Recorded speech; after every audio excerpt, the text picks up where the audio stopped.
অযত্নে অনাদরে বেড়ে ওঠা চামঘাস বা ঘাটকচু। চামঘাস আয়রন ও খনিজ পদার্থ সমৃদ্ধ, স্বাস্থ্যের জন্য অনেক ভালো।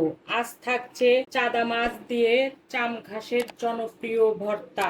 চলুন কিভাবে তৈরি করেছি চামঘাসের ভর্তা।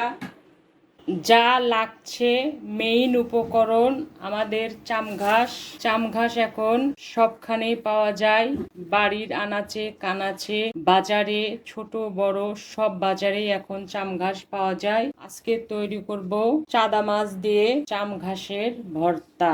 এখন এই চামঘাস আমি সুন্দর করে পরিষ্কার করে ছোট ছোট করে কেটে নেব। কাটা হয়ে গেলে আমি ফিরে আসব। চামঘাস কাটা হয়ে গেছে, আমি এভাবে ছোট ছোট করে কেটে নিয়েছি, পাতা সহ নিয়েছি আমি। এখন আমি মূল রান্নায় চলে যাব। আমি কড়াই বসিয়ে দিয়েছি, কড়াই গরম হয়ে গেছে।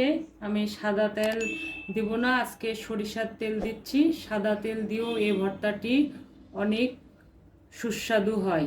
পরিমাণ মতো তেল দিয়ে দিলাম। তেল গরম হয়ে গেছে, এখন আমি হলুদ লবণ দিয়ে মাছটা মেখে রেখেছি এখন দিয়ে দেব, একটু ভেজে নেব।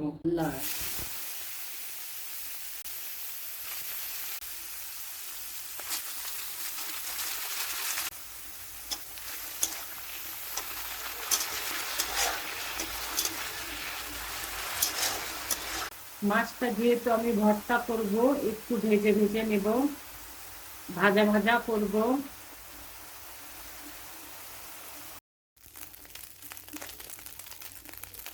চাদা মাছ ভাজা হয়ে গেছে, 6-7 মিনিটের মতো লেগেছে।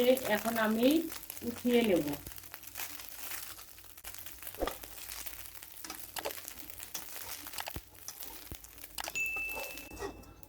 এভাবে ভেজে নিয়েছি, যেহেতু ভর্তা করব একটু ভাজা ভাজা করেছি। এখন এটা আমি রেখে দেব। ঘাসগুলো একটু সিদ্ধ করে নেব, চামঘাস একটু শক্ত টাইপের, তাই একটু সিদ্ধ করে নেব।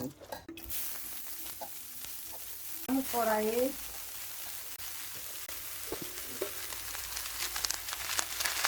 মতো হলুদ দেব, দিয়ে দিলাম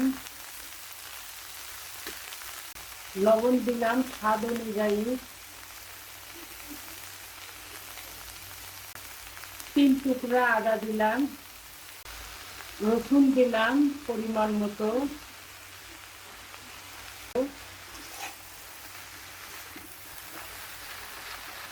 একটু পানি দিলাম সিদ্ধ হওয়ার জন্য। এখন সব নাড়াচাড়া করে নেব।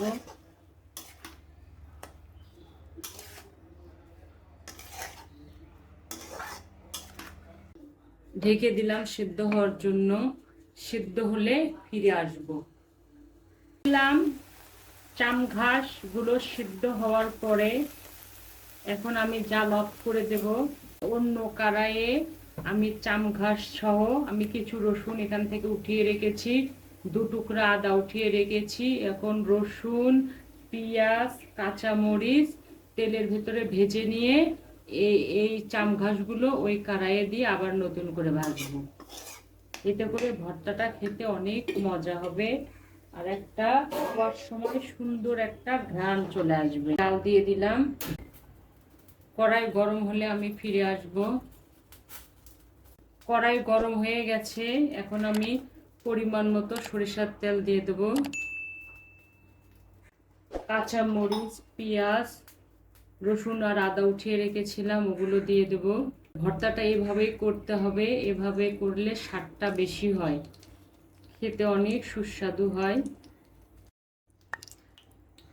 পরিমাণ মতো কাঁচা মরিচ দিয়ে দিলাম,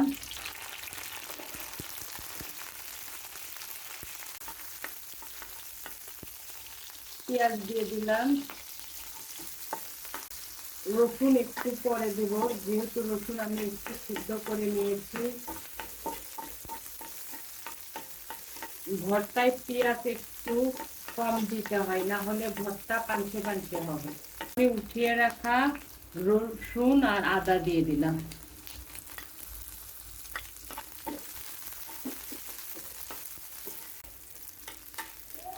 আমার মা ছোটবেলাতে এই ভর্তা এভাবেই করতেন। আমরা সবসময় চাদা মাছ দিয়ে করতাম, তবে এমনিতেও এভাবে ভেজে যদি ওই চাম গাছ ভর্তা করি তাহলেও সে রান্নাটাও অনেক সুস্বাদু হয়। সিদ্ধ করা চাম ঘাসগুলো দিয়ে দিব।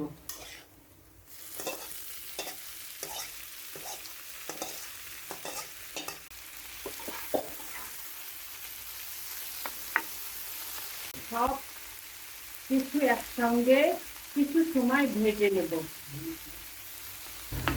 ভর্তার এই চাম ঘাস ভাজা আমার শেষ। চাম ঘাসের যে পানিটুকু ছিল ভাজতে ভাজতে সেটা একদম শুকিয়ে গিয়েছে।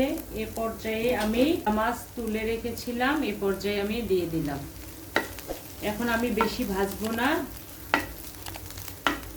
শুধু মিক্স করতে 2 মিনিটের মতো সময় হয়তো লাগবে। এই 2 মিনিট ভেজে চুলা অফ করে দেব।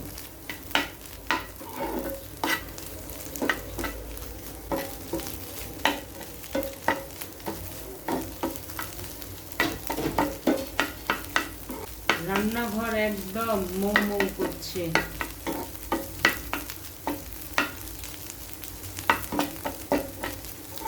এখন জাল অফ করে দিলাম। ঠান্ডা হলে এগুলো আমি পাটায় বেটে নেব।